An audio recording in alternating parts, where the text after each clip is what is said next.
This is the first lady. Oh, right, okay. Yeah, so in that era, Kim Yeah, Il-sung's, yeah. translator, Okay. Spanish translator. You were how old then? 7 years old? Or? 7, yes. Right. 6 or 7, yes, 7. Imagine being the daughter of a notorious African dictator. Now imagine going on a state visit to North Korea, a country closed to the rest of the world. And now imagine being left there by your parents for decades. So when we arrived, I thought we were going there just for a trip with my parents. But I wasn't aware of why we were sent there until suddenly my mother disappeared from my life. When did you realize that she wasn't going to come back? I thought she will come back soon, but that's all the time. Oh, she will come back tomorrow. She will come back tomorrow, and never came back. And that must have been so traumatic. Yes. So it passed like years, 1 year, 2 years, 3 years, and after 3 years, then I think I accepted it that she's no longer there. She's no longer coming. So how did you cope with that? I don't know. It was. You cried a lot. Sorry. I still, when I talk about that moment, it's very. Of course.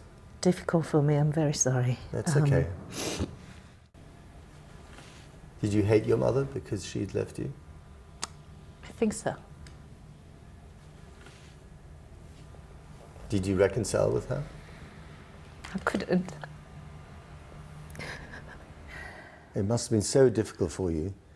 And then, of course, your father, the president of Equatorial Guinea, was executed. Yes. By firing squad. He was executed for some very serious crimes. I wasn't aware of why. Yeah. You were too young. Yes, I wasn't aware of that. All I knew was he was killed.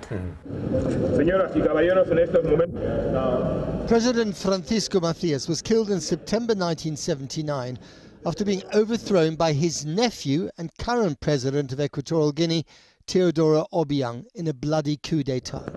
He was accused by Obiang of genocide, mass murder and treason, found guilty and executed. Macias is thought to have killed between 50 and 80,000 people during his regime and is now remembered as one of Africa's most brutal dictators.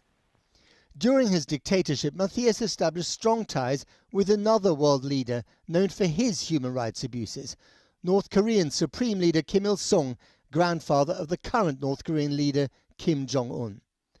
Kim Il-sung's rule was based on prosecution and public execution of dissidents, along with enforced disappearances and torture.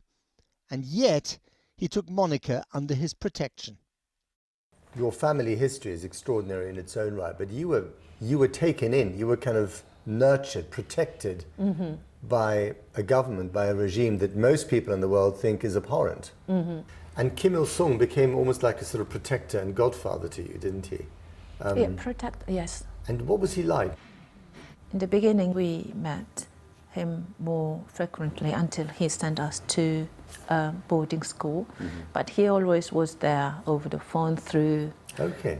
So he looked after you? Yes. He made sure you were okay? Yes, he did. And he kept the promise he did to my father. He didn't, he didn't have to do it because my father was killed. He could have perfectly sent us back, like Fidel Castro. Yeah. That he did it with my elder brother who was studying in Cuba. Yeah. Kim Il-sung could have done it. And he didn't. He didn't. So I do respect that. So you owe him really your survival in many ways. Yes. Yeah. If it wasn't him, maybe I'm not here. Did they treat you with respect, or was there any racism against you in North Korea? The racism in Korea is different. That's what I experienced in the West. Yeah, I was going to ask you about that. Because in Korean cases, you can see, once they learn that I react and I speak like them, and then I act my manner the way I am, is like Korean, immediately they broke that barrier. But here still, sometimes I feel Why do you think the barrier persists here in the West? It's kind of consequence of colonialism, power relation. Your father wrote you a letter, Yes, I believe, in which he said, be true to who you are. yes. Study for Africa. Study for And Africa. come back to Africa to build it because of the consequence of colonization. Sure. Yeah. And here you are living in London. Maybe I'm still learning. Monica was a real orphan and a cultural one, learning Korean but forgetting her mother tongue Spanish, from presidential palace via North Korean boarding school to a life in London as a shop assistant. If I can tell them this is what I did, so when you're feeling bad, don't think you're going to finish there, get up. On that note, Monica, thank you very much indeed. Thank you for having me here.